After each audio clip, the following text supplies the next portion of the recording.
या संदर्भातील संकल्प घेण्याच्या दृष्टिकोनातून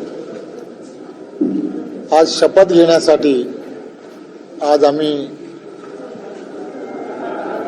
सकाळी एकत्र जमलो. क्रांतीसूर्य ज्योतिबा फुलेजी आणि सावित्रीमाई फुले यांचं असणारं योगदान हे तुम्हाला आम्हाला सर्वांना माहीत आहे. आणि खरं तर देशाचे पंतप्रधान नरेंद्र मोदीजी यांच्या नेतृत्वामध्ये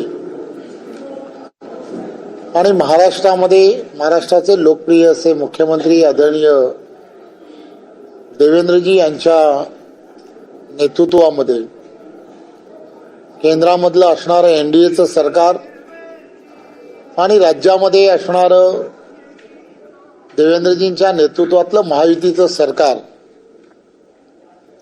हे सातत्याने एक गतिमान सरकार कसं असावं त्याचे सर्वाचे एक्झाम्पल्स सेट करताना तुम्हाला आम्हाला सर्वांना दिसतंय. आणि याच पार्श्वभूमीवरती करोनाचा काळ ज्यावेळेला आम्ही सर्वांनी पाहिला आणि या करोनाच्या काळामुळे निवडणुका लांबणीवरती गेल्या आणि प्रदीर्घ काळानंतर आज सर्व ठिकाणी सर्व स्थानिक स्वराज्य संस्थांच्या निवडणुका या होऊ घातलेल्या आहेत. पुणे महानगरपालिकेची निवडणूक सुद्धा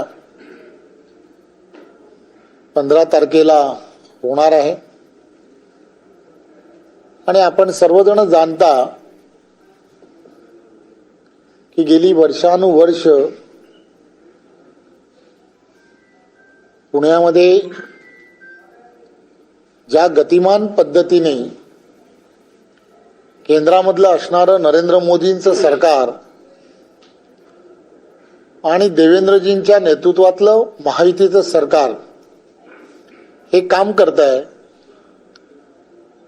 सर्व ठिकाणी मोठ्या प्रमाणामध्ये इन्फ्रास्ट्रक्चरच्या कामाला अधिक गती दिली जाते हे आपणा सर्वांना माहीत आहे. कोट्यावधी रुपये इन्फ्रास्ट्रक्चरमध्ये केंद्र आणि राज्याच्या माध्यमातून या ठिकाणी दिले जात आहेत. पुणे महानगरपालिकेच्या स्थापनेच्या वेळेपासून आपण पाहिलं असेल की प्रत्येकाच्या मनामध्ये स्वप्न असतात, परंतु स्वप्न जर साकार करायची असतील तर फक्त आश्वासन देऊन होत नाहीत, त्या दिशेने पावलं उचलणं हे अत्यंत गरजेचं असतं. पुणे महानगरपालिकेमध्ये तुम्हाला माहीत आहे पूर्वी कधीतरी मेट्रोच्या संदर्भामध्ये मेट्रो करण्याच्या संदर्भातला ठराव हा महानगरपालिकेत झाला, परंतु त्यानंतरच्या काळामध्ये केंद्र आणि राज्यामध्ये सत्ता असताना सुद्धा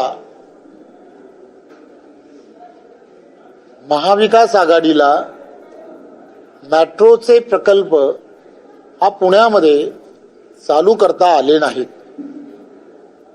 किंबहुना त्यांनी चालूच केले नाहीत. त्यांना ते प्रकल्प चालू करायचेच नव्हते. खरं तर इथली असणारी वाहतुकीची कोंडी दूर करणं हे फार गरजेचं असताना सुद्धा